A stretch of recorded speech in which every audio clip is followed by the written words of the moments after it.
Good morning. Madame la Secrétaire. Merci.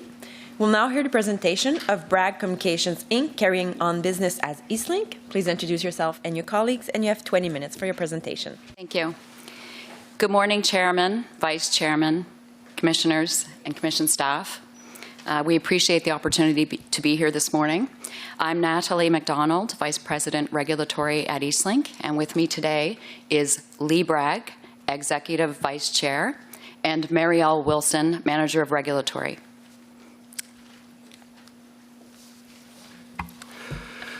Thank you. Eastlink has appeared before the Commission many times over the years to communicate our views on important matters affecting our business.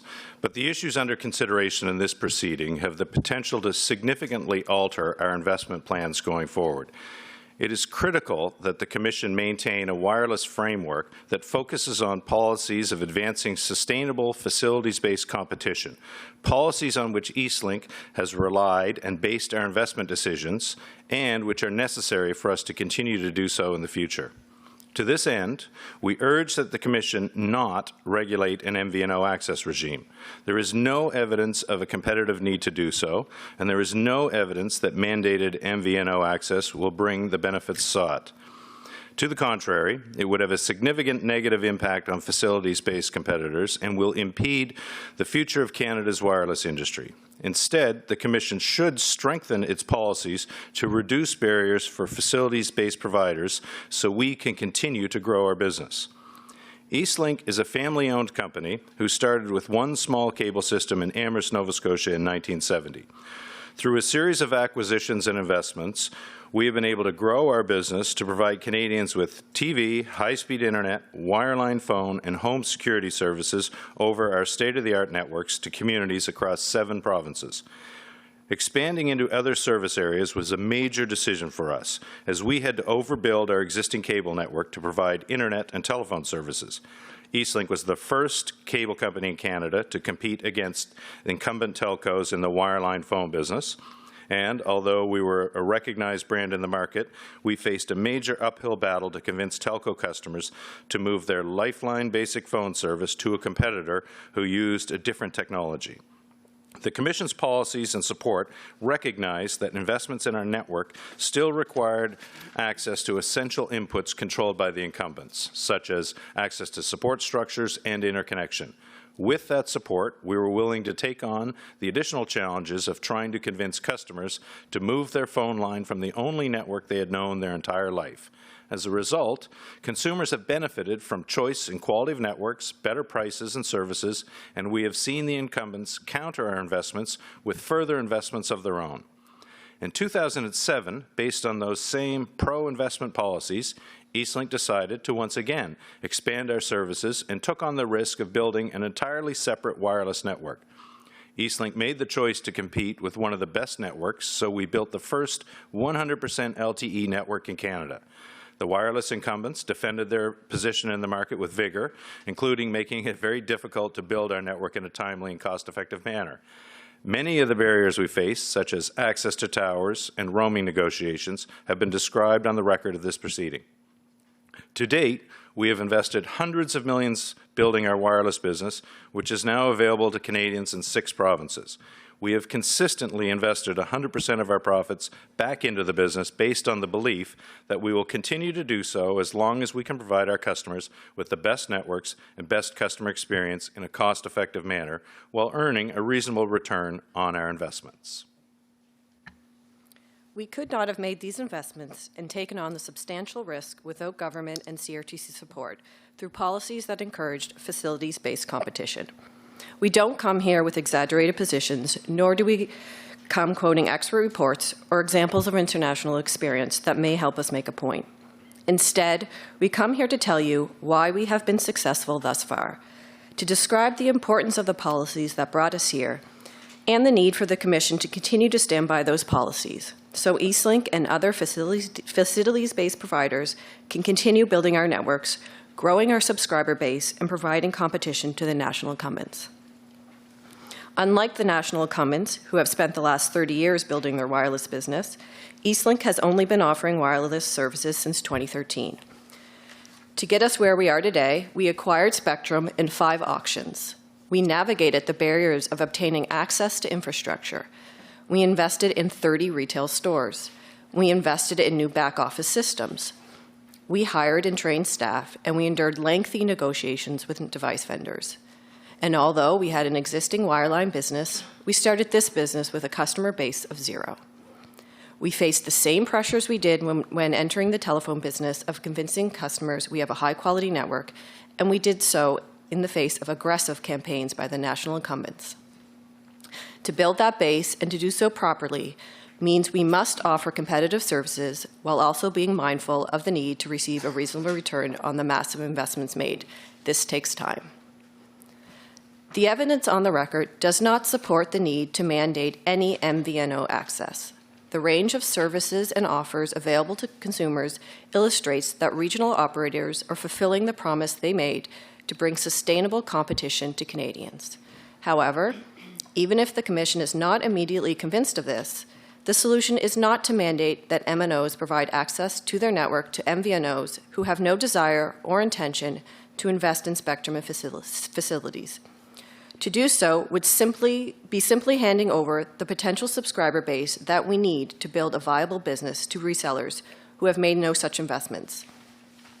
This will compromise not only the sustainability of what we have built to date, but it will most certainly stop us from making further investments. Indeed, we have already stopped investment plans relating to broadband as a result of a similar wholesale access model. Instead, the Commission's primary focus in this proceeding should be on the barriers facilities-based competitors face. Barriers that not only impede or delay our ability to build, prove capacity, or upgrade our networks, but also increase our costs. The most critical issues that we believe need to be addressed are high roaming rates, which impede our ability to compete in an increasingly data-driven market, and timely access to infrastructure on reasonable terms. There is a major difference between reducing the barriers and accessing critical inputs like towers and roaming rates for facilities-based operators like Eastlink, who have invested hundreds of millions to provide competitive services to Canadians, and handing over access to already built-out networks to MVNOs who have neither an interest nor a need to invest in facilities themselves. When we invest in spectrum and build facilities, we need to ensure that we are efficient operators who build excellent, secure networks while also providing consistent, high-quality service at competitive rates and terms so that customers not only choose our service, but they stay with us. The cost to acquire customers in this business is substantial. It is out of necessity that we operate a well-run business, as it is essential that we receive returns on our investment. Mandating any regime where competitors can enter the market with little to no investment means they are entering with minimal financial risk. This puts them not only at a serious and unjustifiable competitive advantage to us, but it also means their behavior in the market has fewer financial repercussions. Competitors who operate without the same need to run efficient businesses and to carefully ensure they can receive adequate returns on massive investments can behave in a very undisciplined way, whether in terms of pricing and services or in terms of lack of customer care, managing processes properly, or concerns about following the rules. Eastlink has recently experienced a large influx of non-facilities-based internet resellers using our network, many of whom know very little about how to run a basic business, let alone a complicated business like the provision of communication services. Many of these entities are unaware of the basic operational requirements. They care little about privacy laws or security of networks, and their primary focus is seeking expanded support and assistance from us at the lowest possible cost. This is not a situation where a properly costed model will address these concerns. In Eastlink's experience, costing exercises for such a broad range of service inputs cannot be achieved with any level of accuracy, and the risk to the industry of getting it wrong is significant. Eastlink maintains our views, as stated in our submissions, that any decision to mandate MVNO access will be a decision that lasts in perpetuity. MVNO operators' key tool to seek outcomes to improve their ability to compete will be to use the regulatory process to seek ongoing expansion to the services they are entitled to and to continually seek reductions in rates. Eastlink urges the Commission to instead look at the existing barriers faced by those who are fulfilling the promise of bringing true, sustainable wireless competition to Canadians. Help us by improving our access to important support structures, addressing disputes in a timely manner, and reviewing the wholesale roaming rates. We will be pleased to answer any questions you have. Thank you. Thank you. Thank you very much for your opening remarks. Commissioner McDonald. Good morning, and thank you for, well, both for being here and for your contribution to the process so far. You started off your comments this morning around investment, and I think that's where I'd like to start too. And I'm wondering, you've raised concerns that, you know, if MVNOs are mandated, it could have a significant impact, excuse me, on your operation and how much you can invest in your networks. I'm just wondering, at a high level, could you try to give me an idea of how significantly your medium and long-term investment plans are to your current level of profitability? I can do better than speculate. I can tell you the capital we've cut back and what we've done this year. Our initial capital budget for this coming year, year-end August 31st, was about $220 million. We've cut $60 million out of that. We've laid off people. Part of it has been a challenge associated with the costing associated with TPIA, where we have to operate below cost, and we lose $30 a month per customer. So we've cut back in all our rural expansion from a wireline standpoint, and also our concerns associated with an MVNO process and not getting the costing right. We decided to cut back 100% of all our cellular expansion. We've put on hold all of our cellular plans, all of our growth, because we could not take the risk of spending that money and building out that infrastructure just to have MVNO rates done incorrectly, as we've seen with TPIA, and be stuck with, you know, having people access our customers and not getting a reasonable return. So we have already cut back all the capital and have already put on hold any expansion in all parts of the business. I say we're a little bit like the canary in the coal mine. We are predominantly rural, so we operate in the highest cost serving areas for wireline and cellular. We're also, I would also argue, it's good that we're a private company, but it's a little bit tougher for us when we see banks be critical of the business model because of these regulatory rules. The publicly traded companies have a bit of a buffer where we are 100% bank financed, and when the banks say you have a broken business model now because of the regulatory structure and the risk associated with it, you know, they don't lend me money. I can't build networks anyway. So we have to anticipate. I still have to pay the banks back the money I borrowed to build these networks. So we've been forced to suspend all growth capital. And just to go a little bit deeper into that, because it ties into to my next question around one line of the business subsidized another line of the business. Did you halt your planned wireless investments because of previous rate decisions the Commission has made, or out of concern as to what the end decision coming out of this process might be? I'll answer a little bit both, because we see the previous decision as a bit of a preview as to what may potentially be the outcome of this. So, yes, we've stopped our wireless rollout in a sense because of TPIA, but it's because of if the same principles in TPIA get applied to cellular, we can't strand that capital. So I'm not sure if I'm answering your question exactly, but one led us to believe, with the greatest respect, one bad decision led us to believe maybe there'll be another. And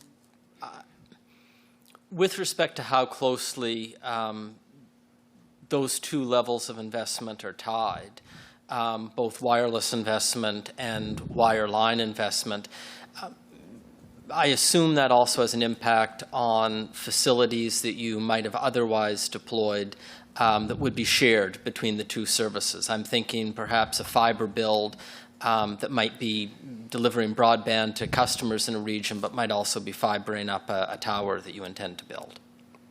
Yeah, that's right. Okay. I know you're in a very different business situation and ownership structure than Bell, but they've made some comments on the record with respect to the weighted average cost of capital, and that if driven by a lower quality evaluation that could stem from a decision from this hearing, that their cost of borrowing could and would increase. So I'm just wondering, could I get your comments on whether that's an accurate view on their part? Yeah, I think it's 100% accurate. And just to follow that to the next level, if I'm an investor and knowing that potential changes may be coming down the pipe, that would change the risk profile of the investment and would increase the cost to borrow. Do you think there's any scenario whereby those increased borrowing costs won't ultimately be borne by the customers? I do. I mean, all costs eventually are borne by the customers. So anything that drives additional costs, it will either increase costs to the customer or decrease the available capital they have to deploy to build out networks. If there's anything that affects their capacity to borrow or raise funds, you get, one or the other is going to happen. Okay, thank you.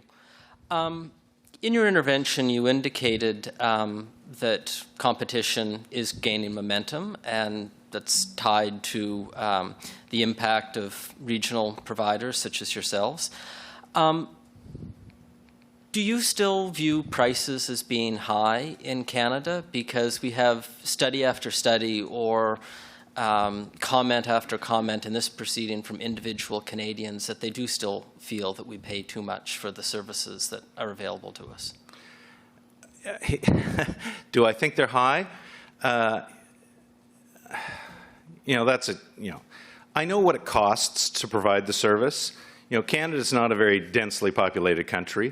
I'll give you an example. When we were looking to build out our networks, I traveled around. We were looking for equipment providers. What was the right equipment? So, I did my due diligence. I went to other countries, talked about people who were spending money on equipment, who would they provide, and I talked to a provider who was doing an upgrade of the entire network in France. 850 sites, 70 million people. I said, well, that's interesting. 850 sites is about what I have to build to cover the Maritimes for 4.5 million people. So this is a capital recovery business model that you have to deploy the capital. The actual operating costs are not that tremendous. There's no cost of goods sold. It's really the capital you deploy, you have to recover that from your customers. So prices in Canada will always be higher than they are in Europe or the US. Like, it's really ridiculous to use those as comparators because it's the amount of capital per customer we have to provide to cover that service. We need to recover that capital from fewer customers. That's just math. It's not terribly complicated.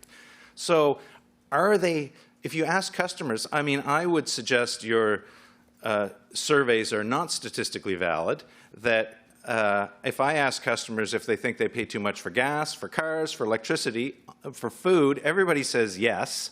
Of course, people are always going to say. I think if we continue down this path, we've seen price reductions as the result of, competitive pressure in the marketplace, and people will always say they cost too much. Like, cell phones are cheaper now per megabyte, data plans than they've ever been. When my cell phone cost 10 years ago was higher than it is now. Voice was 50 cents a minute. Like, prices have come down dramatically, but I think if you ask anybody, they're going to say they pay too much. I don't think that's a real way to look at it. I think the proper way to look at it is, are there excess rents in this business? Are people reaping, disproportionate profits? I know we are not. I may have the advantage. It's not speculation or opinion, because I'm the guy who's spending the money and running the network. I know what our costs are, and I know, the profitability of this business at this stage. I'm able to read the financial statements of Bell, Rogers, and TELUS. I see their return on assets. I understand their business model. I know, because I can do the math, that there are not excess rents in this business. So it's really, you cannot escape the actual cost to provide the service. I mean, that's what drives the pricing in the marketplace. Thank you for that, and I think it's a fair point. One of the challenges is people only complain when they're not happy. And people may be more apt, individuals may be more apt to intervene in a proceeding like this if they do feel the rates are too high. I don't read a lot of interventions where people say, yeah, everything's great, keep it up. But you have day-to-day contact with your customers. We know prices factually are decreasing. You've had an impact in the markets that you serve. Can you give us more of a flavor of your day-to-day interactions with your clients with respect to offering more for less or offering more for the same price that may not be captured in some of the interventions or studies on the record? I mean, that's it's an interesting question. I don't really have any factual information other than anecdotally on just people. I mean, we know customer behavior. They tend to consume more and buy more. We're subject to a competitive marketplace, so our pricing is reflective to what we can achieve versus our competitors. So, like, customers don't just email me, call me, and write me letters to say the price is too high. They just go to my competitor if they think the price is too high. So I understand what you're trying to ask and what you want to know, but they don't communicate that way. They just leave if they think the price is too high and go to somebody else. We continue to grow our business and grow the number of customers we have, so we think that obviously our pricing must be okay. And I know many have argued that, well, the incumbents set their prices and they have market dominance, and I think it's somewhat of a ridiculous supposition to say, the three incumbents have market dominance when you add them together. That's like trying to suggest that Ford, Chev, and Chrysler have market dominance in the pickup truck business because if I add them all together, they dominate the market. But those guys, they all compete with each other. So there's you can't add them up and say that's market dominance. That doesn't make any sense to do that. So we think we see it. It's a vibrant marketplace, and I've heard other people argue that pricing, it's all the same. Well, I don't care if it's Rogers, TELUS, Bell, ourselves in the marketplace. If we come up with a plan that works and we start to get customers, the other guys are going to match it. Or if Rogers comes up with a plan that works and start to get customers, we're going to match that plan or do similar things. So you end up with, I think somebody talked about it. It was a bit of a vanilla marketplace. Everything was the same. Well, that's because we're all capable of doing the same things and offering similar products. There's not that much variety to a data plan, a voice plan, and a text plan. Yes, you can play with pricing. But when something works in the marketplace, we all do it because we all want to try to satisfy the customer. If I could add to that as well. So just going back to the question of our day-to-day experience with the customer and our interactions. And what I will add is a lot of, I agree with Lee here, but we have done a number of things as a new entrant into this market, and some interesting things. In fact, we were the first company to separate the device cost from the plan costs. And we didn't just separate it, we provided a tab program that allowed customers to select whatever phone they wanted. It wasn't tied to a specific high-cost plan. And they could choose the phone and the plan, and as soon as that tab was paid down, their bill went down. And that was, I would say that was a first, I think, in Canada when we did that. And, separating those two, we have seen other companies just, beginning to do that over the last couple of years. And I think that highlights something that was a unique approach that we took to the market. We have worry-free data. We also have worry-free roaming, so that customers don't get dinged with a shocking or surprising bill. They make a choice once they hit those limits. We interact with our customers on a daily basis. We sit down every single week, and I'm sure the other companies that are facilities-based providers here do as well, but we sit down every week. And when we have an offer in the market or a promotion, or we experience a customer loss in a certain area, or, we have a conversation. What's happening here? Is this good? Is this bad? Is this the right offer? Is it, are we acquiring customers? If we lose customers, we're discussing why that happened. Could it be this? Could it be that? And we try to figure it out. And I mean, that sounds like a little bit of an ad hoc, but we look at those numbers every single week, and we receive customer feedback every single day. And that customer feedback doesn't just get dumped into received by a customer care rep who does nothing with it. They have conversations, and when there's a consistent feedback coming back, we take that feedback and we have other discussions around it. And we have implemented, all different kinds of tweaks, to whatever the offer is. And we pride ourselves in customer care, and that has been one of our core objectives, combined with high-quality networks. And our focus on customer care means that we're constantly revisiting how we describe things, how we offer them, making sure our customers are happy, and that includes the type of service they get. And we put a lot of effort into providing high-quality service for our customers. So one of the interactions we often have from our customers is how pleased they are dealing with us, how easy it is to deal with us, and we pride ourselves in those things. So these are all elements that go far beyond a low price in the market. And I do think there's plenty of evidence that prices are coming down and will continue to do so in the right environment. And we've also had many other offers in the marketplace that may not have worked, so we cancel it. Like, we're always trying to have different plans, and just because we know we need to differentiate ourselves as best we can. We've heard some evidence, or not evidence, but some people question whether there are a lack of options for customers. I mean, we try all kinds of different things, but the fact that we may not be doing it now, we likely tried it and it just didn't resonate with the customers, so we don't do it anymore. So we're always constantly, based on customer feedback, grooming our offers to best suit the customers, and we can't control what customers want or what they want to do. We respond to their wants and needs and try to groom the packages to best serve them. In larger centers, it's easy to support more competitors, and each of those competitors can still make a decent return on their investment if you're operating in the GTA or in Montreal. But you're operating in Digby and Lunenburg and Truro, and there's obviously a much smaller population in those centers. centers that are served by you and served by the big three. Do you think that another entrant could come into communities like that, even on a larger scale, say across the Atlantic region in communities like that, and have a viable business case to move forward? On a facilities basis or an MVNO basis?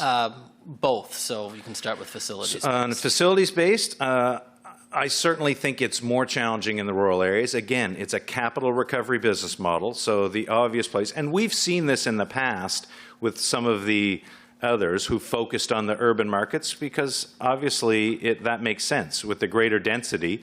Like you can have a viable business model potentially with 10% of the market in Toronto. You can't with 10% of the market in Digby. You need to get 50% of the market in Digby.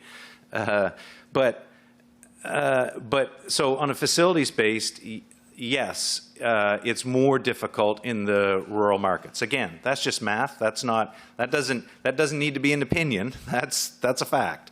From an MVNO standpoint, unless the rates were applied to reflect the actual capital, sort of capital per customer potential in those areas, then it would be just as easy for an MVNO operator to come in anywhere. If it was sort of a flat rate, the same in Toronto as the same as Digby, why wouldn't they? There's no difference. I might argue they might attempt to go to the rural areas first, because if there is less competition there, that may actually look more attractive to them. But you know, that's just a market dynamic issue. I'd like. Oh, sorry. I have technology issues. So I would like to add to that, you know, when we talk about is this a viable business model for an MVNO? Because, and I understand the purpose of the proceeding, and we're trying to lay everything out on the table, so a lot of the questions need to canvass all issues. But I have a concern about the approach in watching the hearing to date with a lot of the questions which are about how can we bring MVNOs to the market? Do we need to regulate them, or can it happen naturally, organically? And the reason I have a concern with that is because I note that the Commission indicated that they view as a preliminary, and they had referenced in the consultation that the expectation would be that an MVNO market develop. And I really, urge the Commission to maybe just take a step back in this proceeding and think about what is the right question. And I don't think that's the right question. I don't think the question is how can we encourage a scenario where an MVNO, because it presupposes that MVNOs entering the market are automatically better. And I think the first question we need to ask is there any benefit of an MVNO at all? And I think what's happened is the issue of the definition of an MVNO has been conflated with competition. It's a different issue. The question we need to be saying is there enough competition in the market? Is competition doing its job? And because we've seemed now to be focusing on, well, how can we get MVNOs in the market? It's already assumed that they're going to bring some benefits, and I don't think they are. In fact, the evidence seems to suggest they won't. And I just want to add something else to that. Yesterday, we sat here and we listened to Distributel and CNOC representing a group of MVNOs. What did they tell us? They told us they want access. They don't want to build facilities. Some have implied that they may invest in something. But what they did is they came here after almost a year to think about this. Companies that claim they want access to provide valuable services to Canadians that are unique and different. They did not have one example of the type of package or service that they thought that they could bring to the market to Canada. And the reason is because they didn't think through a business model. And I find it very hard to imagine any company, anyone looking to build a business with a year to think about it, to come to a hearing like this and not even have an example other than some random example that they saw that happened in a US market somewhere.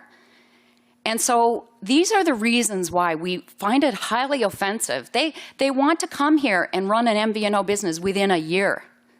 We bought spectrum in 2008, and we bought mid-band spectrum, and I know it gets into complications, but it merely highlights the complexity of this business. We bought mid-band spectrum, which meant that we couldn't even co-locate to existing towers throughout most of our serving areas because the incumbents were already operating on low-band spectrum. What does that mean? That means that they didn't have to build the same number of towers as we did. So we had to spend 5 years, from 2008 to 2013, building a network before we could even sell one customer service, because the type of spectrum we bought at that time was mid-band, and we needed to build double or triple the number of towers just to have a network to sell a service. And so we made the investments. We did it in a great environment we believe in, the facilities-based environment. But I'm just saying they want it in a year, and they start saying they just want our RAN access, but it's RAN plus because it is. No, we want RAN. Now we want devices. And so I can't fathom that these companies come here before you after a year to prepare, and they don't have an example of what's missing in the market. I mean, we heard some great arguments about some of the deficiencies on why some of these others are not able to get into the business. But most of the arguments were about, it was almost like the proceeding was around how do we allow these others to get into the cellular business, as opposed to, do we need to solve a competitive issue? I mean, there were a lot of, I call sort of self-serving arguments about here are the things the Commission needs to do to allow us to get into the business. And it's like, well, there are lots of businesses that people aren't in or can't get into. Economies of scale issues, like I might want to get into the car business, but I just can't justify building an automobile factory. Well, I don't go to the Department of Transportation and say, or Industry Canada or whoever, to say, somehow you have to force General Motors to give me access just because I want to build cars. Like, that's, you know, sure, lots of people want to be in different businesses, but that's not the point of this. The point is, I think, is to try to determine, is there a competitive lack in the cell phone business in Canada? We don't think so. So the fact that somebody just wants to be in the business is not a good enough reason to completely cause upheaval to the marketplace.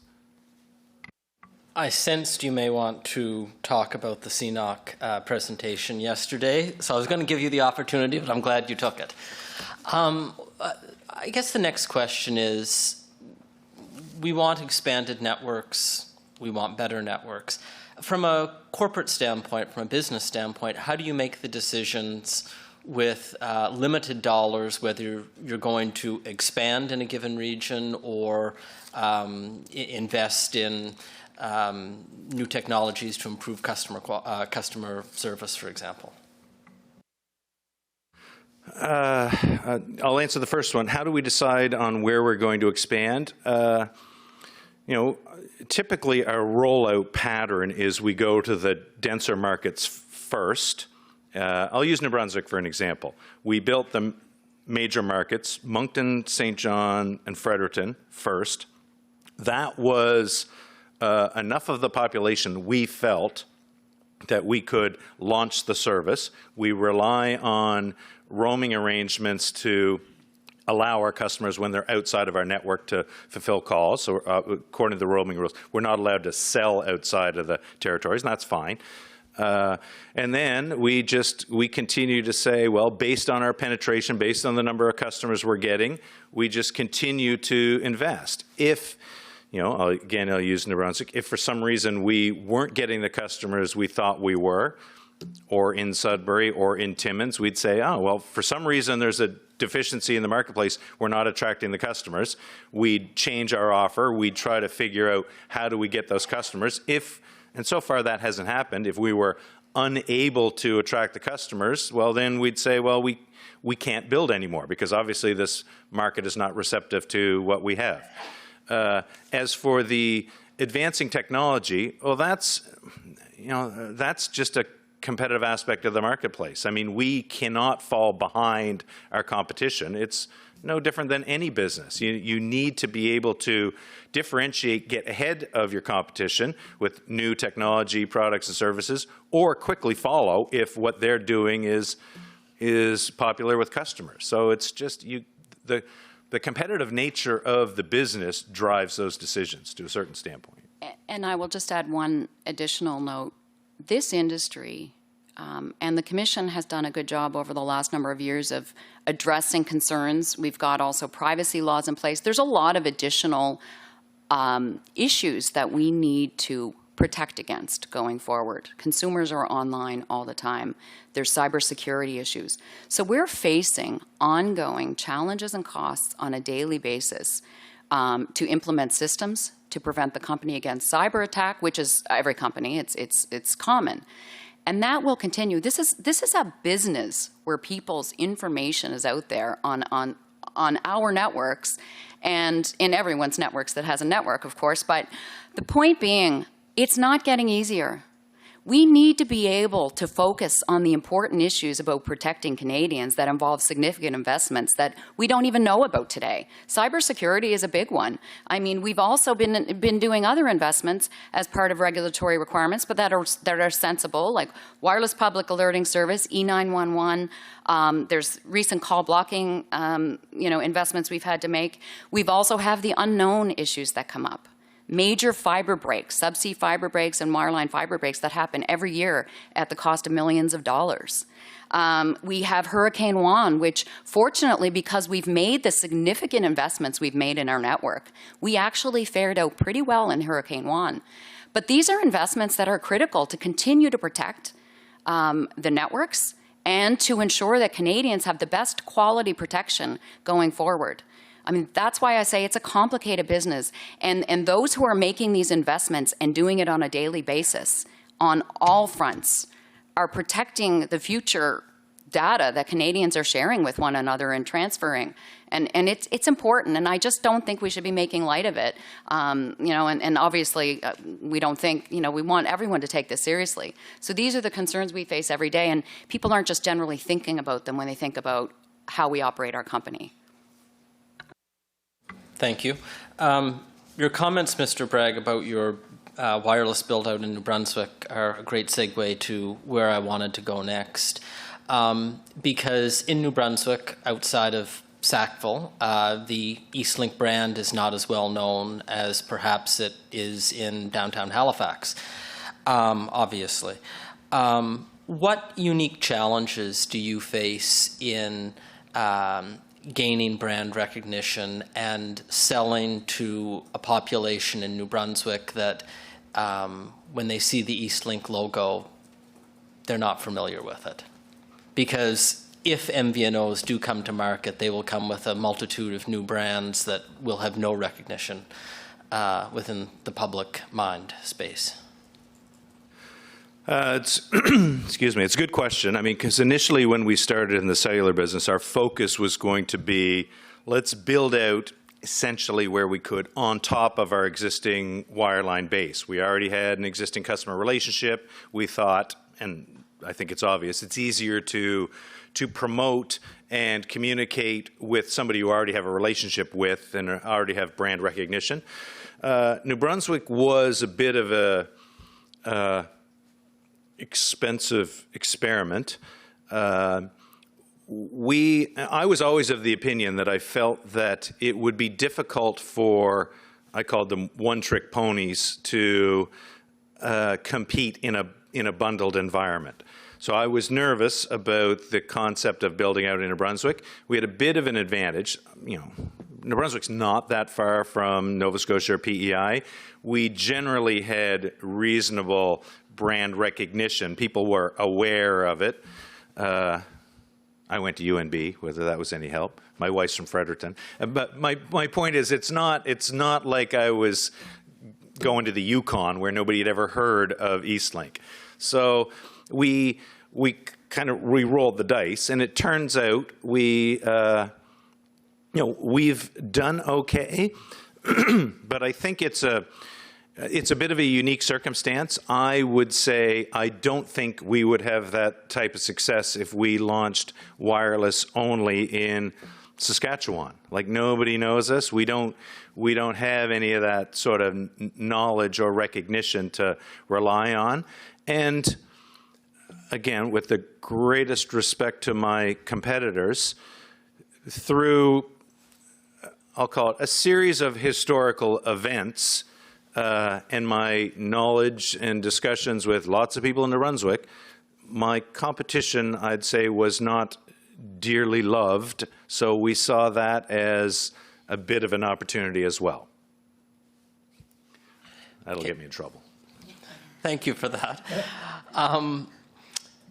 In your submission, you talked quite a bit about significant delays that you've encountered in getting access to support structures, specifically ILEC support structures.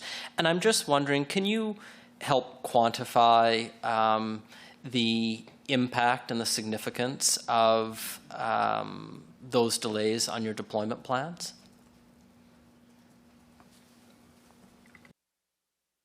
So I might clarify, we did provide information in our some of our responses with regard to the processes. We also provided great detail about the process of siting wireless towers and getting municipal approvals associated with that. So we gave a lot of detail in that to provide context for the Commission to understand exactly what is involved in that process and the challenges. The other issue of telco support structures does also remain a problem. I think the focus of our comments at the time were more on the wireline, but we continue to have issues with access in terms of futures and delays in access to the support structures, which Marielle can speak to. Yeah, I don't think we quantify because we just kind of keep going, business as usual, right? We don't keep a tally of it. But the main problem is we will seek access to a support structure, and the response, which will take weeks or months, is no spare capacity without any detail to it. And when we go to try to determine what structures we're going to apply to, we do an engineering assessment prior to submitting the application. So we only submit applications to areas where we think there's probably a high likelihood of success.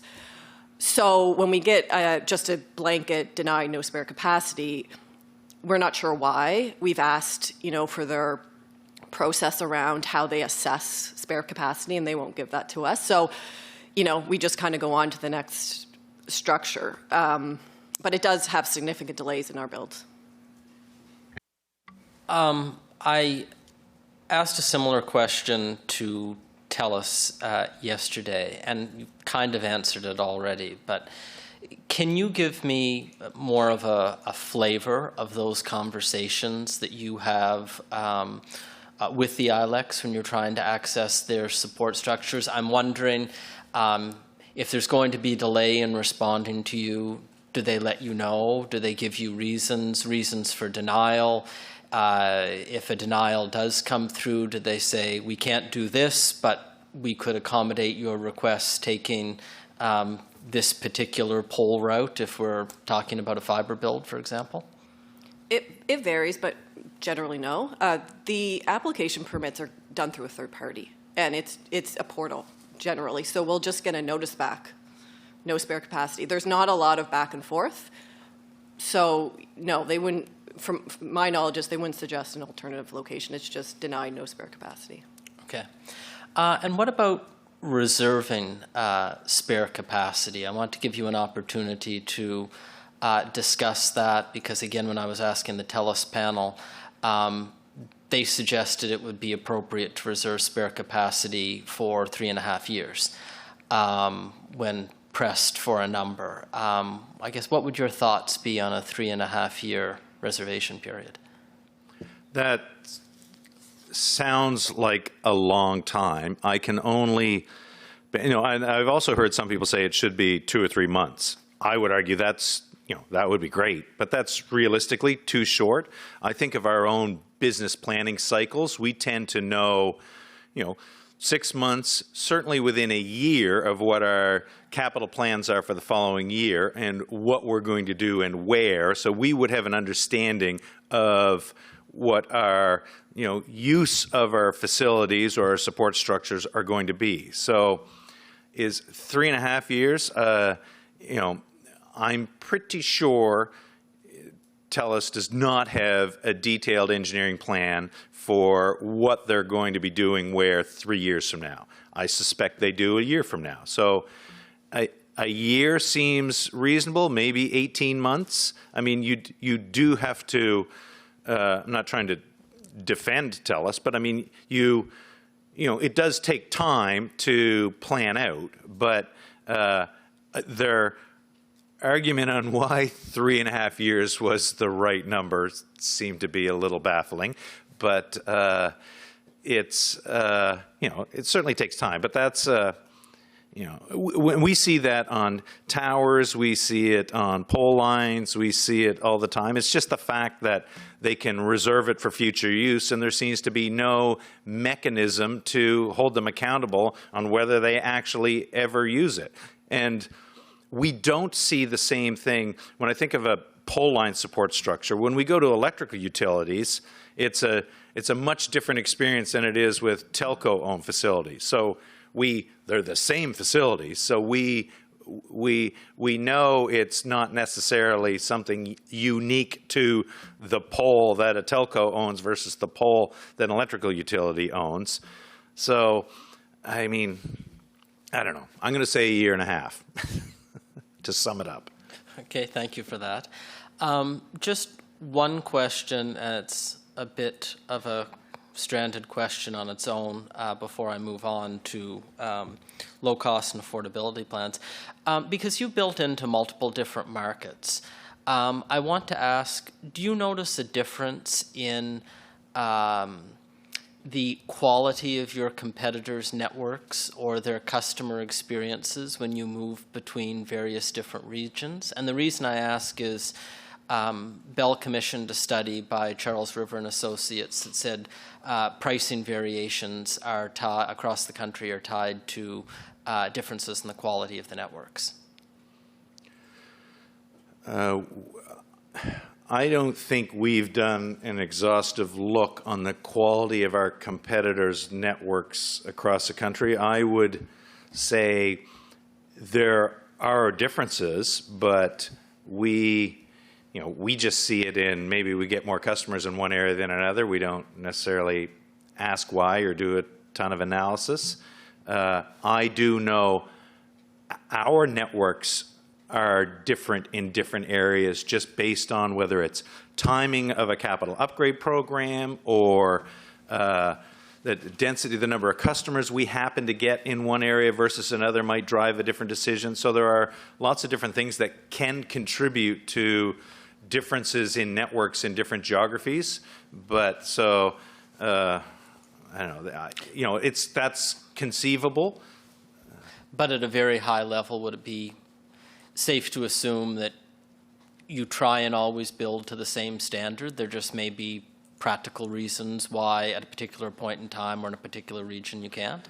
I'm going to say yes, but it depends on how you define standard. If we are seeing greater growth in one area than another, we will build out more capacity to the network in anticipation of that continued growth. So the consumer may see better network performance because we've invested more earlier in that area than another area. So is that the same standard? Our intentions would be to likely do that in the I don't say lower quality area, but that's just it's a dynamic of meeting the market need at a certain time. But at a high level, generally we want, we try to build the same standards everywhere. But again, it depends on how you define standards as to what you invest when and where based on the customer demand. Okay. Switching gears to low-cost plans and affordability, I'm sure you would tell me you think all of your plans are affordable. But out of curiosity, do you currently offer any low-cost plans, and I draw your attention to CRTC Exhibit 2, which outlines a series of plans offering various different options that are priced $15 and below. I don't think we have. I think our lowest existing plan in the marketplace today is $30. I think we had lower priced plans in the past, but the take rate was so small that it didn't warrant keeping those plans in the marketplace. There is a cost to have plans. I mean, your billing system, your administration, your customer support, like you just can't support thousands and thousands of different plans. So you tend to groom them down to what customers are actually buying. And I know you can always make the argument they'll always buy something cheaper, but we also have a cost to service. So, you know, when we pare down the value or pare down the consumer cost to the point we say, well, we can still afford to provide this, it ends up being such that what they're actually getting nobody wants. So we've kind of found a sweet spot where that $30 one, you know, it's not super popular, but it's enough that we still maintain it in the marketplace. But you know, most customers buy bigger plans than that. But that would be the lowest cost plan we have. I mean, I can build a plan that's $15 that's pretty thin on what it offers, just to satisfy some government policy. But I don't run a business that way. You know, nobody buys them. We've done stuff like that in the past, and it just seems to be a complete waste of time. To support the statement of nobody buys them, because obviously we have a number of consumer groups in this proceeding that think a plan or various plans should be mandated, would it be possible for you to undertake to provide us with the uptake that you have for the lowest price plan that you have in the market? And if you do have any details on the popularity or lack thereof of cheaper plans that you've had in the markets over the years, that would be, if you still have access to that data, that would be appreciated as well. Certainly can give you the number of customers on the existing plan, and we'll make an attempt. You know, to be honest, I'm not sure if we have that data, but we'll take a look at it and provide it. That's fair. Thank you very much. And the date for undertakings is March the 10th. When you're tailoring your specific plans, do you have a specific customer in mind when you're doing that? You don't have a low income plan or low cost plan, but do you have a plan that you think is specifically geared towards seniors or students on a fixed budget? I'll use students for an example. I mean, we do have, you know, we'll have plans that are sort of student-oriented. Now, I say plans. It tends to be, you know, price points and a certain package we'll put together, and it may be bundled with an internet product. I mean, we'll construct something that we think is attractive to students. But you know, but that's, again, that's a market dynamic driven thing we do. You know, at a high level, again, because we operate in such thinly populated areas, we generally construct our plans to get, you know, a significant part of the market share. So we don't really target to say, you know, we need this segment that's 5%. We might, but our goals are to build plans such that we can get half the market. You know, obviously that's pretty lofty, but, you know, we're aggressive sometimes, so we try to offer plans that are as popular to as many people as we can get. I would just add that, of course, there's promotional activity. So when Lee speaks about student, obviously we would look to have promotions different points in time, and so I believe we did file some examples of promotional activity on the record as well. But obviously promotions are also used to try to attract certain customers in a certain area based on, you know, whatever issues we feel need to be addressed at a given point in time. So that I just wanted to add. I mean, just to talk about customer segmentation, the product itself isn't like, a data plan, the data or the voice experience or the texting is the same for me and you and a senior and a student. So it's not the product that we can differentiate much. We might differentiate the price point, but our focus tends to be, when we differentiate on some of those market segments, it tends to be more on the customer service side, like it's accessibility of the product. We would set up a kiosk on the campus to try to service students. So we would target, well, what are the deficiencies for, seniors who maybe don't like to online chat or have a challenge from a mobility standpoint getting into our retail stores. So we have some door-to-door options on how we approach and sell cell phones. We try to run a very good contact center that's easy for people to manage. So the differentiation tends to be around how you support the different customer segments, because you can't, like the products we sell are the pretty standard products. We've had various consumer groups engaged in this process, and they've presented sort of their view on what a mandated low-income plan could look like. We provided examples in Exhibit number 3. Basically, they range in the $20 to $35 range, and include voice texting and 4 gigs data allowance. Would a plan in that range be reasonable and feasible to implement? I'm looking at your website and I see a 3 gig plan for $45, so it's not that far off. And what was the price point that you? Well, I put in my postal code, and I have. But the one you were the others suggested we should have for a 4 gig plan. They range from $20 to $35. Yeah, see, that's likely below our cost. So for 4 gigs, I can't offer a $25 plan. Okay. And some have suggested, as a possible solution to address that particular market, a program similar to the one that ISED has implemented for low-income individuals, offering them a $10 a month internet package.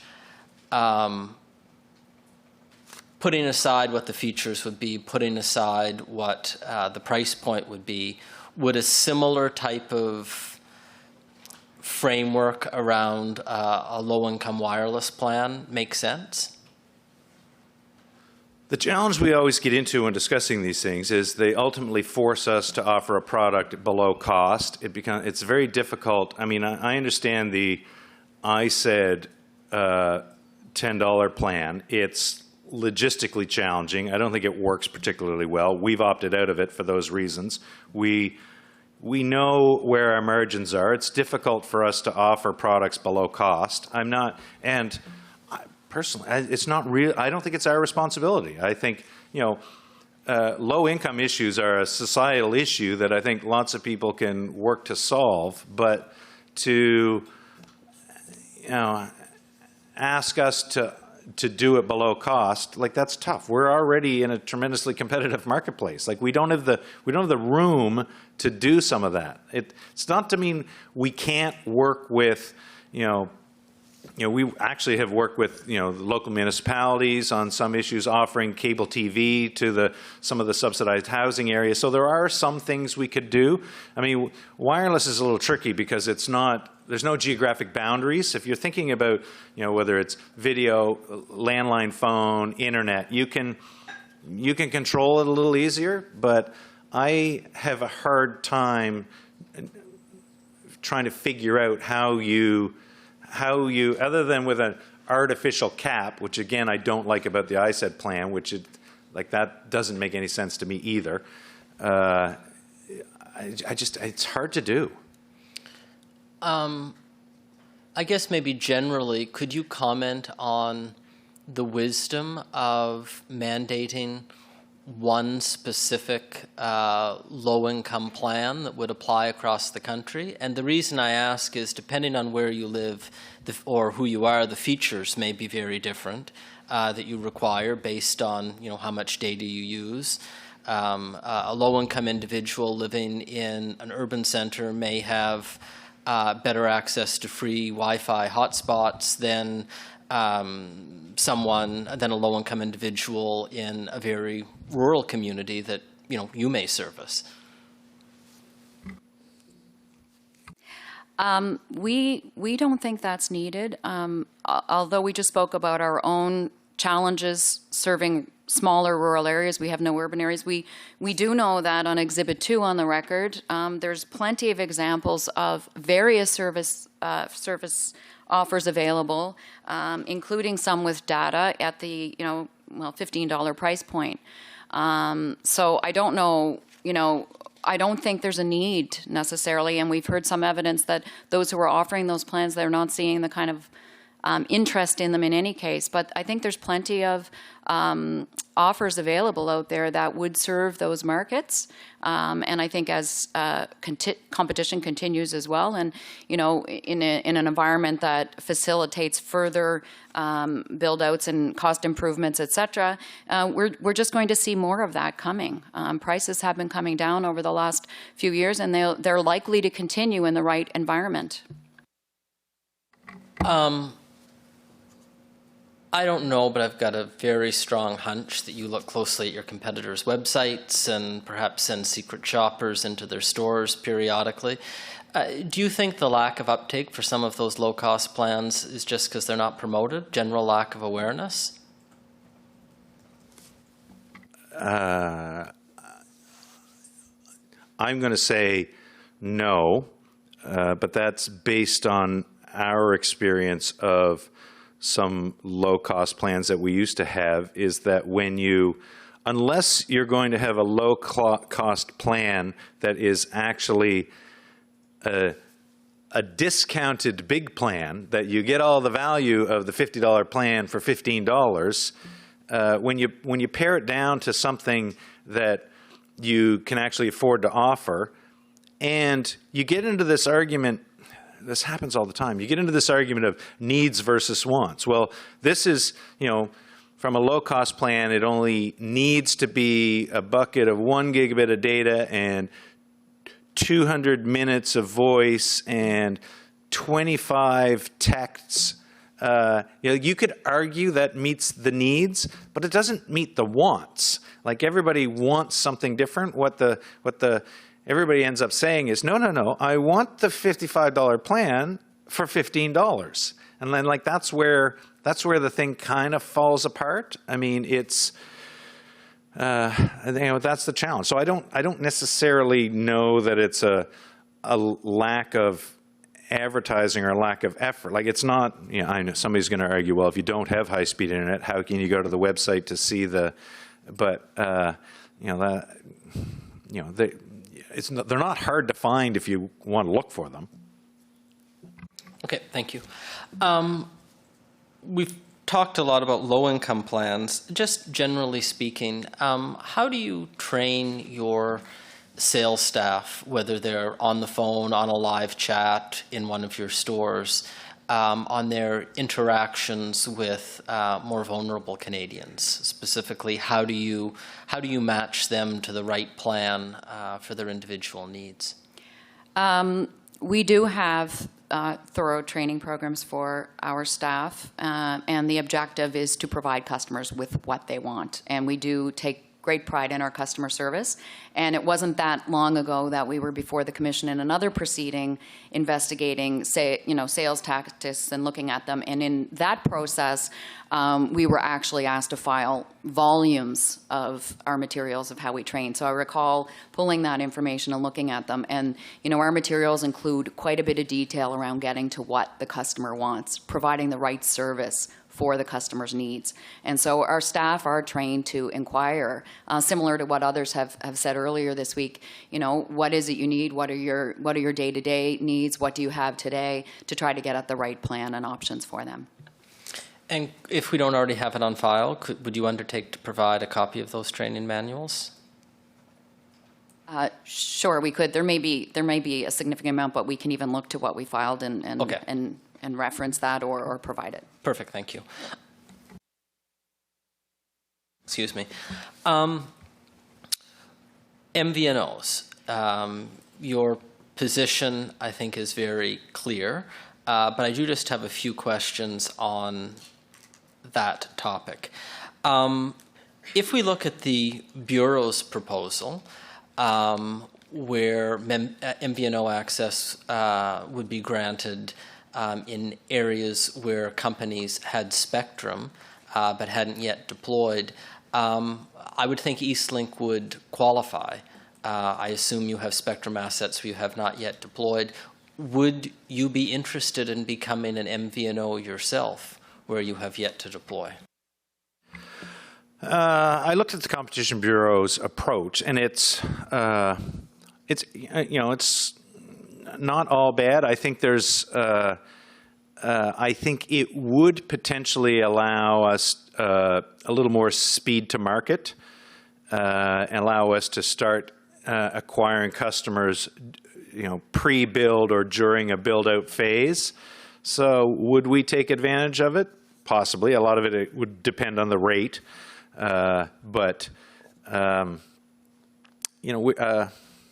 so I mean, there's obviously a lot of other factors that would have to go into that, but it certainly would.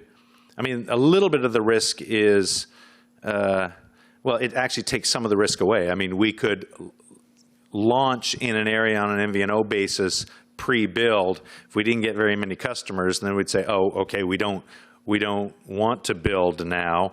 Then there's an issue of what do we do with those customers, but we could get our heads around that. So yeah, I mean, I think it may be advantageous to us. I mean, we'd have to look at every situation, certainly.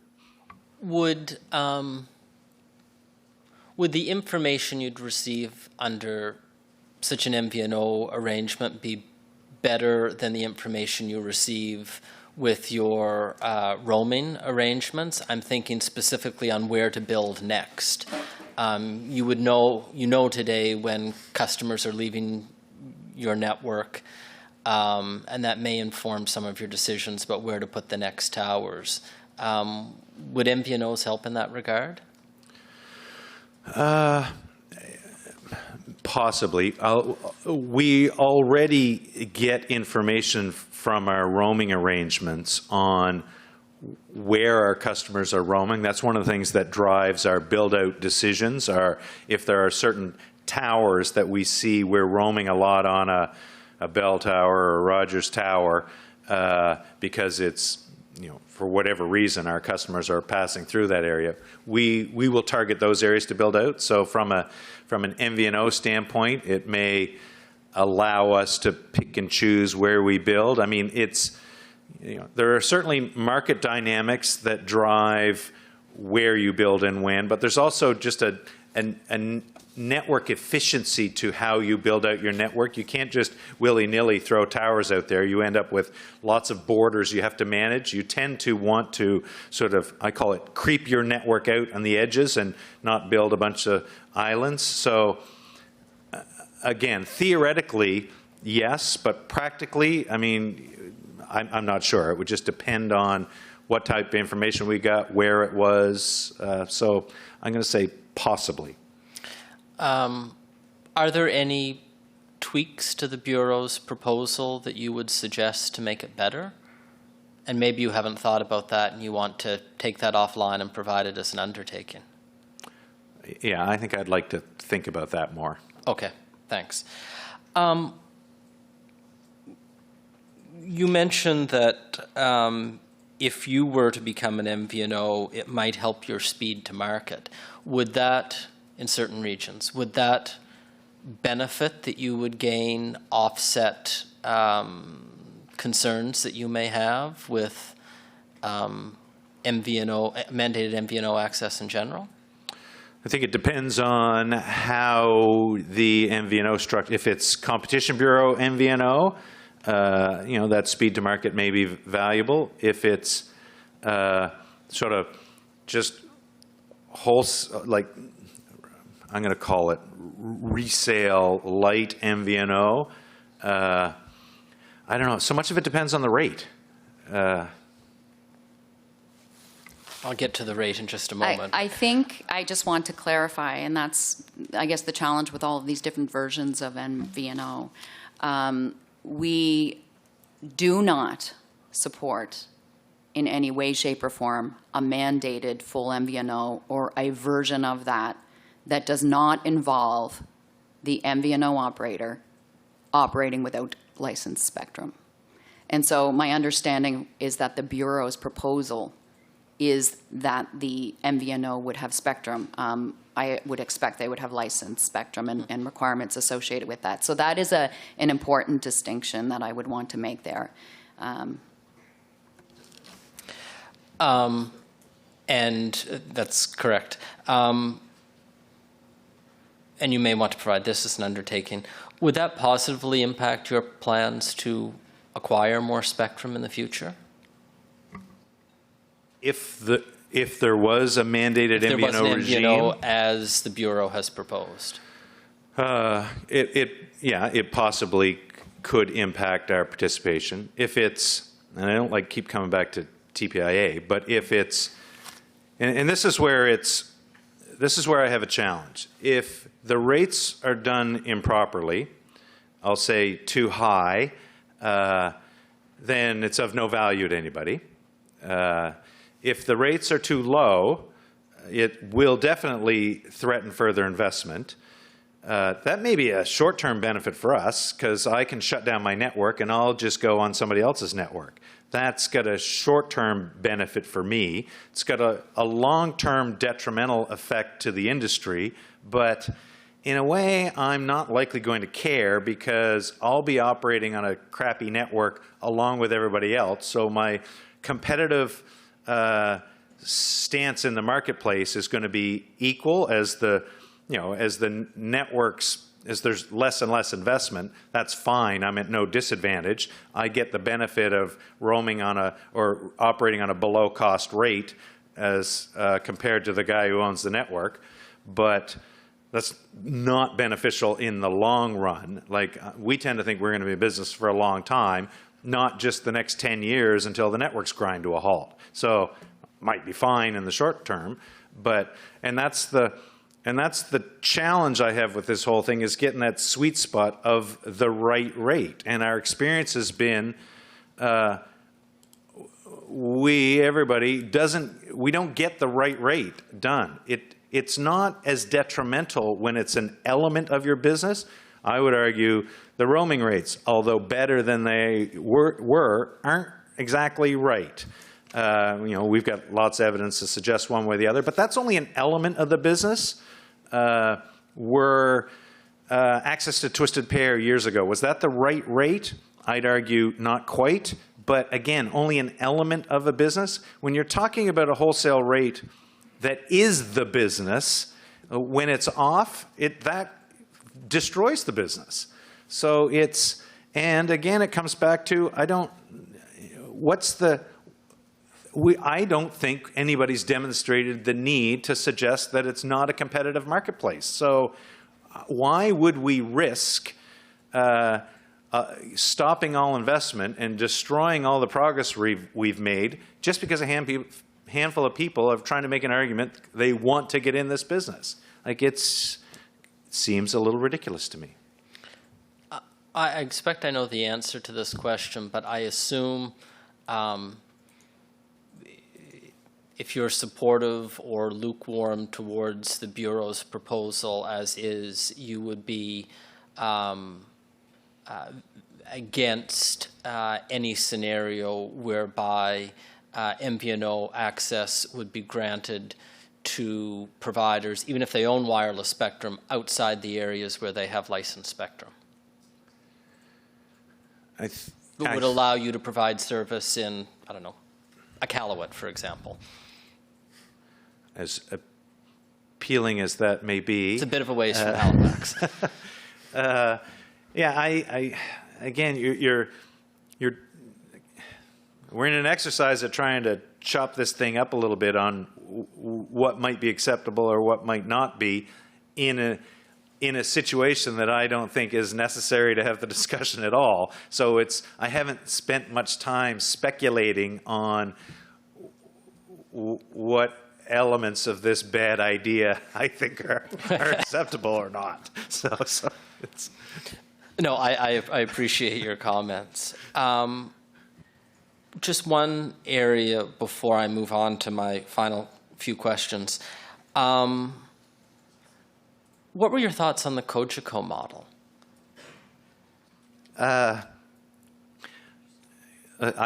think Cogeco is a great organization and they've done a great job. I do think it was somewhat, and this goes back to one of my previous comments, it was a little self-serving, again, with the greatest respect to those guys, but it looked like, and it was similar to other presentations that I heard, it was designed to solve the problem of why they're not in the cellular business, not designed to solve the problem of addressing a lack of competition in the marketplace. So, I think they did a good job of presenting their arguments. I just don't think they were targeting the right issue. And with due respect as well, to everything that Lee just said as well, and Cogeco is a great company, but when we look at the subscriber numbers that they have compared to ours on the wireline business, we're approximately 1/3, and we took on the risk in 2008 and for 4 auctions after that to acquire spectrum to build this business. And we don't think it is an impossible feat to do. I mean, they're a company that has some spectrum, I understand, but they are capable of entering the market. And on this issue of spectrum, we have to keep in mind as well that ISED is managing the spectrum, and they're holding consultations, and there's others scheduled, to look at further future spectrum release. So if you look at first of all, they've been investigating Tier 4 level spectrum auctions. They just had a consultation on the merits of Tier 5, which are smaller and smaller areas. What that means is that there will be spectrum potentially coming available at much smaller geographic areas if someone's interested in buying it. Now, we've had some challenges in the early days, because you need to bid on all of Alberta in order to get spectrum to serve Grand Prairie. And so in those cases, there were challenges. But there is some momentum there where ISED is looking at these issues, these very issues of the size of the tiers and what's appropriate for future licensing. And when you look at ISED's spectrum outlook up to 2022, I mean, I haven't looked at it in detail, but there's a list of low, mid, and high band spectrum that they're going to be revisiting in the future. And so I just say, is it really necessary right now to rush to give MVNO access when there's no evidence that it's needed, and there may be other opportunities at some future point for someone to actually take on the risk to run a business? I mean, Natalie's point is a good one, because there is the potential that if ISED changes the approach, or at least adopts the approach they're talking about, that reduces one of the biggest barriers to additional facilities-based competitors entering the wireless business has been this spectrum auction structure because of the big blocks and the way they're auctioned off. And I get it from Cogeco's point of view, is because, it's the nature of their geography. They kind of cut across 2 big blocks that have big requirements to serve, and it just may not have made economic sense. I mean, it's an economic argument, but if ISED does this, and we can all lobby ISED whether we want this or not, but there is the potential to reduce that barrier.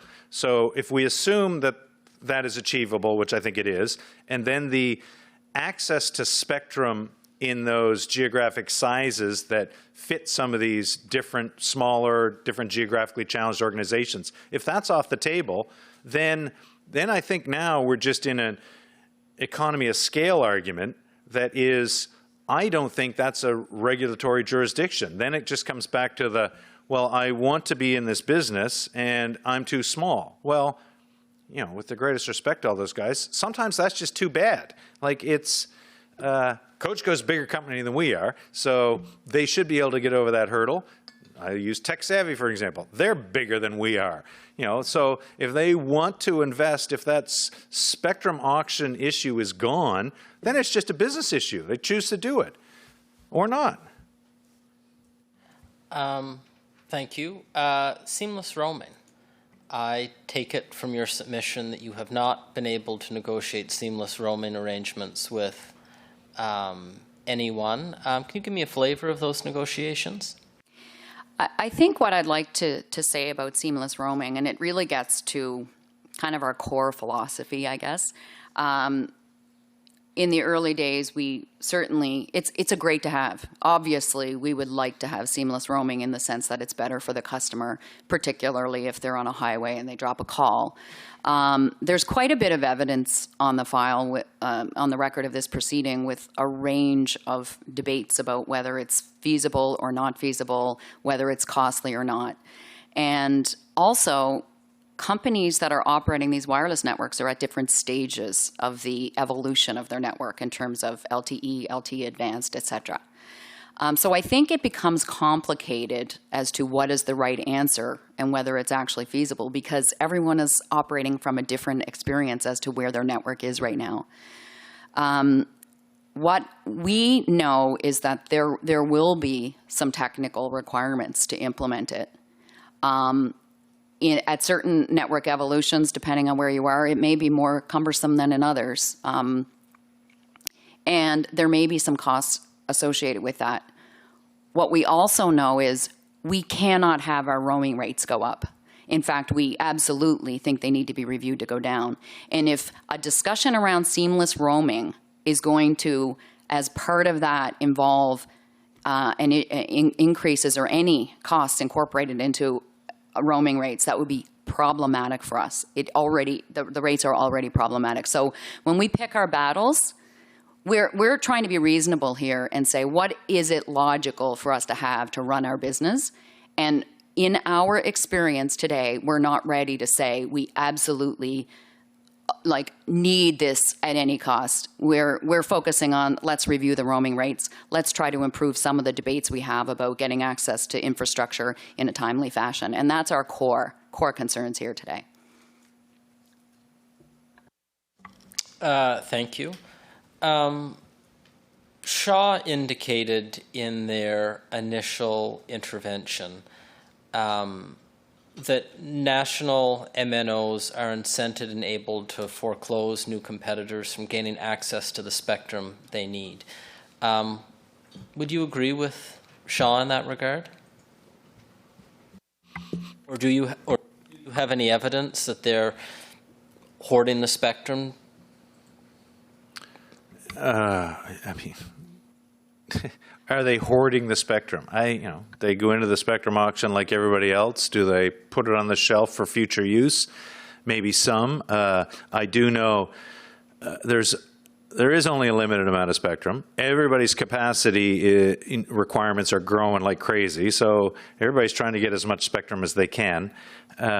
When do they use it and not? The challenge is you can't say, well, I might not need 2,500 megahertz spectrum right now, but the problem is the auction is now. So I might need it 5 years from now, but if I don't get it now, I'll never have it even when I do need it. So it's, that's a tough one to answer. I mean, I would like to add something because it did come up in this proceeding already, and I don't actually see it as relevant to the scope in the sense, but it needs to be addressed because it was already put on the record, which is the claims by TELUS that the auction process is unfair in that it allows for set-asides for new entrants. Now, I don't think we need to go there, but if Shaw's comments also relate to concerns around the process such that the large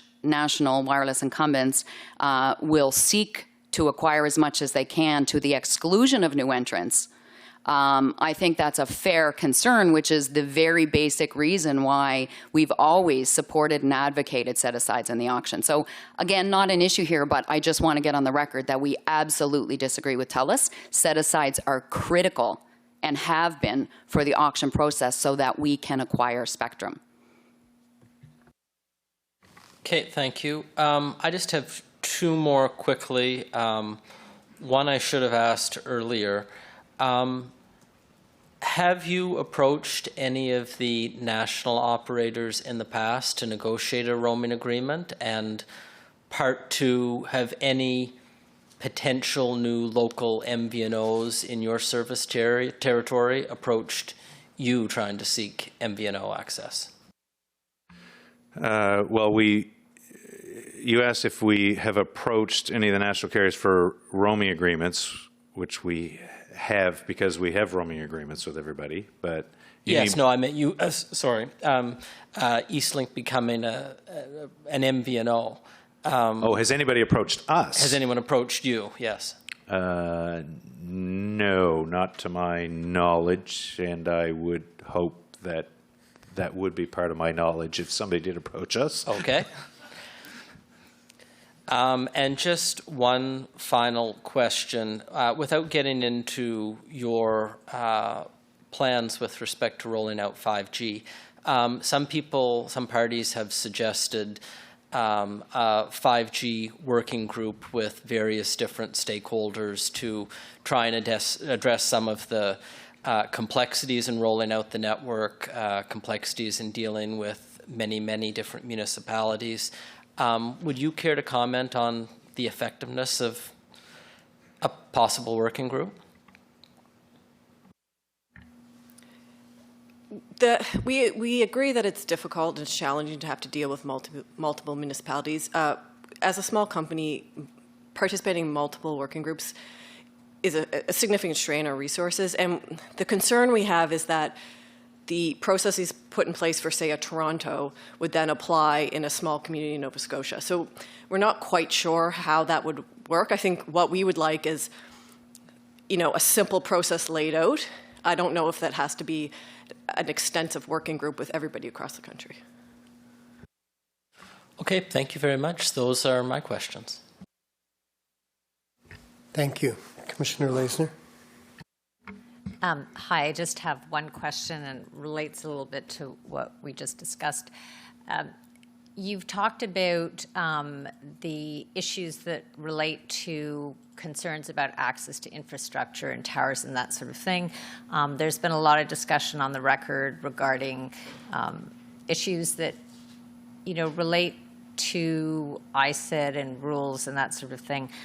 I'm just wondering whether you have any suggestions with respect to what the Commission within its jurisdiction could do to alleviate some of these problems. I mean, you did talk about, reserving spare capacity for a shorter period of time, but what would you suggest that the Commission ought to do?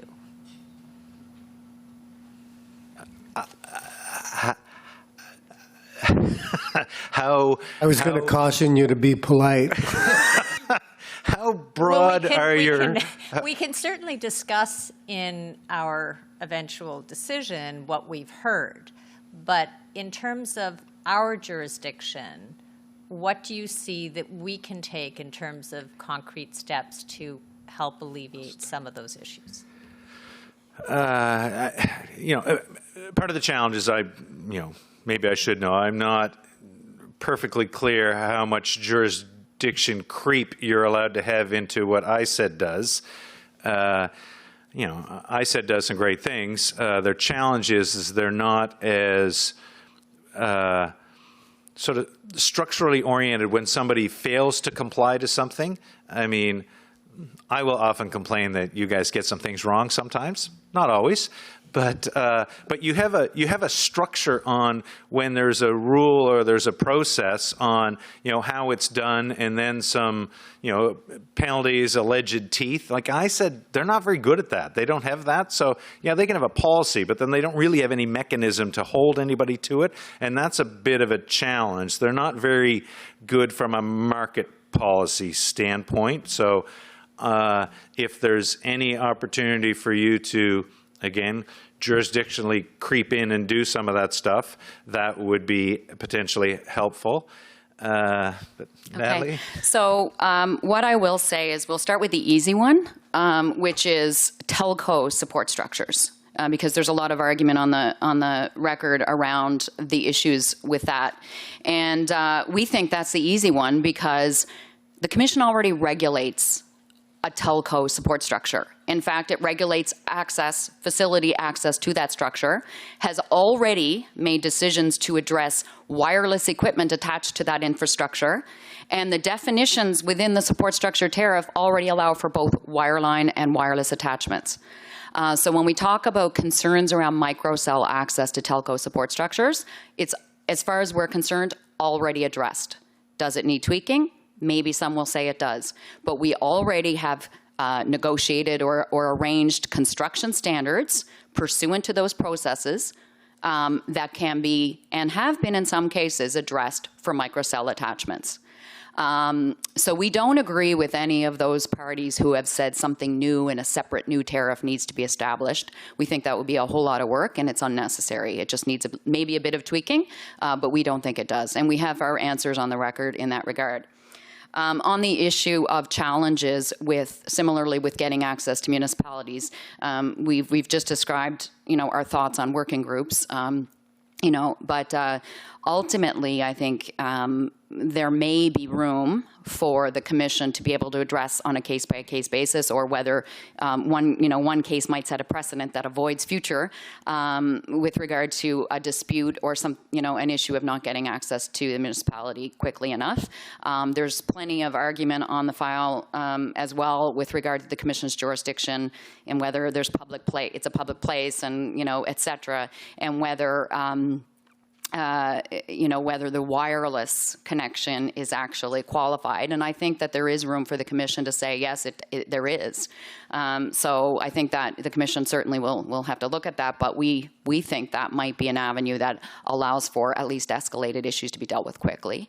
The one that's challenging for us, and we might need to do a little bit more thinking about, is on the wireless tower side for siting, because that really is today within ISED's process. And what Lee referred to is right. The process, and we've provided a very detailed description of that in our interrogatories, that process allows us to get basically a consent from the municipality. And when we do that and actually get through that process, we should be able to build a tower. But we've described some situations where that simply doesn't happen. And then when we go back to ISED and we've completely complied with the process and the reasons for not getting access aren't justifiable under the rules, we don't really have another remedy. And that's the one we struggle with.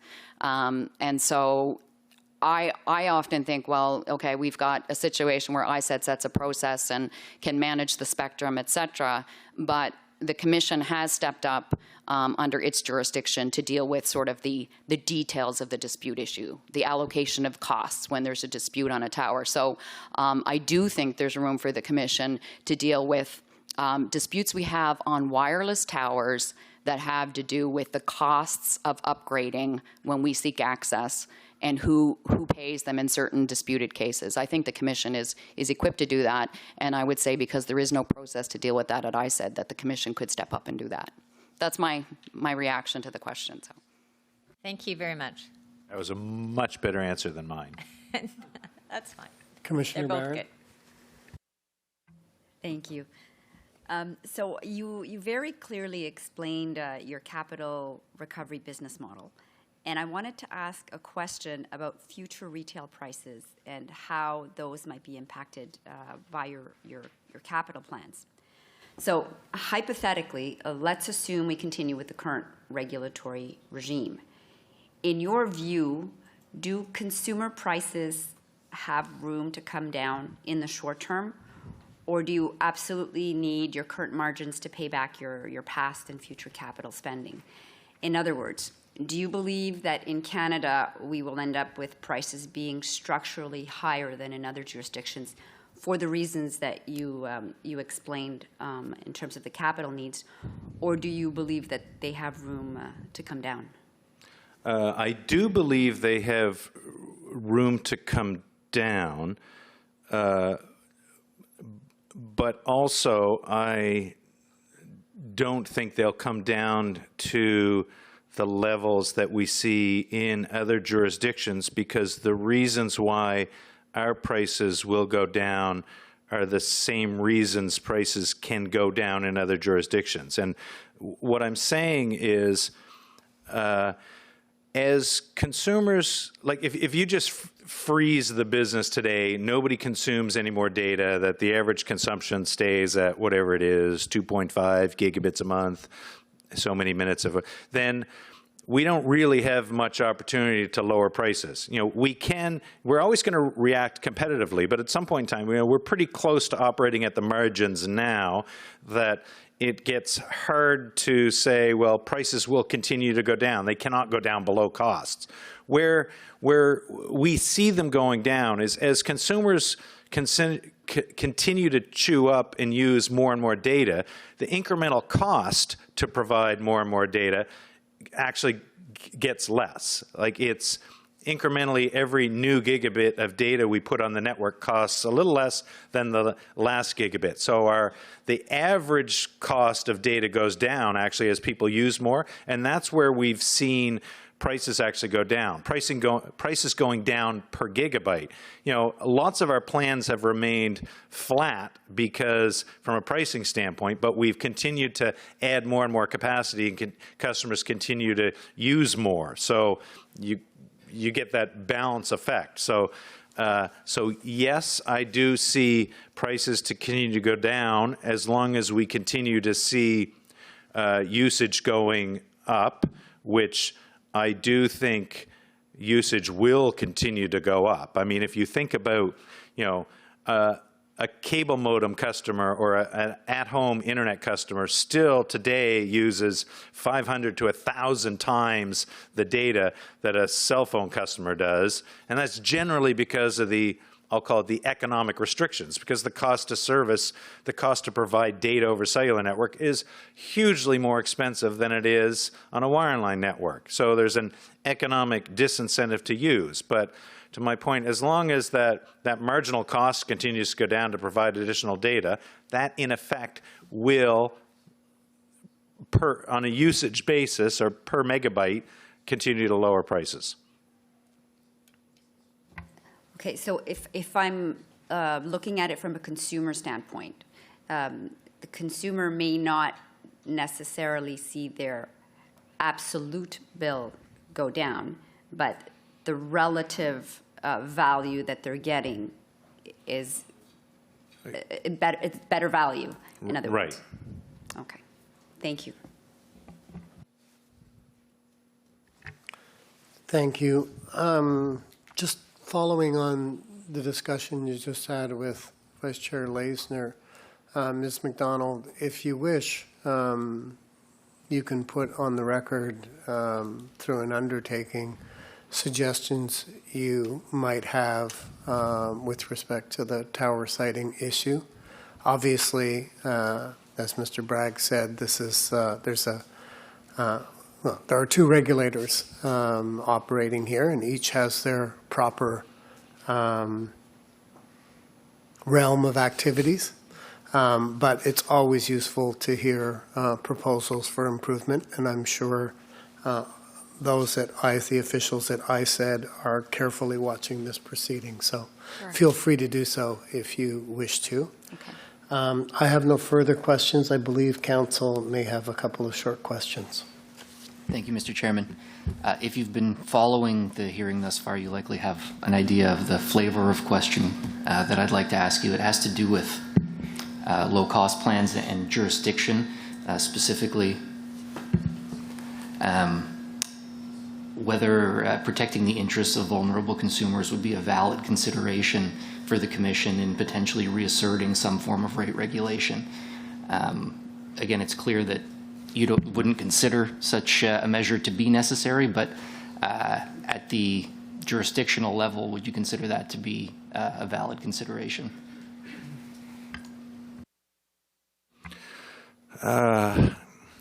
I think if you, or if, I'm not going to say if you thought, if there was a demonstrated lack of competition and a demonstrated sort of need to control pricing because there were excess rents in the business, then I'd say yeah. But I think we have suggested and or demonstrated that it is a competitive marketplace and that rate regulation is not needed and has the risk of affecting operators by, driving them to have to operate below cost if the rate falls under their cost, and essentially driving them out of business. If I could add to that, when I think about a regulated rate to ensure that Canadians who need a regulated rate are protected, I think back to the days of the monopoly telco environment when there was no other option, and so the Commission had to regulate a rate to ensure that the telcos would not exceed that rate for vulnerable consumers as well. And in doing so, the Commission determined that an appropriate rate, and I'm not necessarily going to get it exact, but was somewhere in the range of over the years. And when we entered the market providing phone service, I think our competitor incumbent was offering services in the 25 to 30 range per standard basic phone line, depending on what part of the country. And that's a basic phone line at $25 to $30 in the late 90s. The rates stayed regulated for them while we entered the market as a competitor so that we could compete, and we weren't regulated to provide such a rate because, and I don't mean to be saying this, obviously the Commission knows this, but I'm just getting on the record, we weren't required as a competitor to provide a regulated rate because we're a competitor. We're trying to win a customer. We're trying to convince customers to come to us. So the protection only needed to be with an incumbent who was already subject to that rate. This is a far cry today from what we had then. This is a market characterized by numerous competitors now in the market, including flanker brands. And when you look at the pricing out there, these are not, $30 for a basic phone line in the 90s, or $25, which was a regulated rate. I mean, what consumers get today with a wireless product, and there's plenty of other low-cost options that are on the record of this, I just don't see how we can justify stepping in and regulating in this kind of environment. So that would be my answer on that. Thank you. As you say, there's always value in getting this stuff on the record. My final question would be, would you see any kind of need for a potential condition of service surrounding visibility of lower cost options to make sure that if these options exist in the market, they're readily apparent to the people who could benefit from them?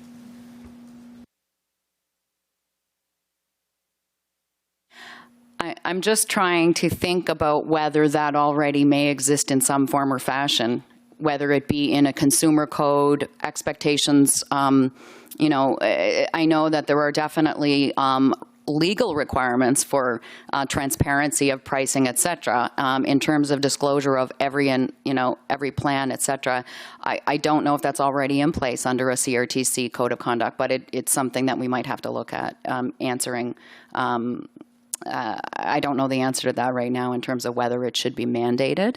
I would expect, and we've heard TELUS yesterday speak to the fact that they have an entire flanker brand dedicated to that. So they're part and parcel of their brand is to disclose to customers what they have available. So I would be inclined to say that applies for many companies across the board. Thank you. Those are all my questions.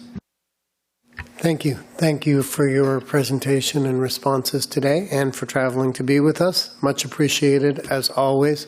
Let's take a 15-minute break. We'll return at 11:05. Thank you for the opportunity.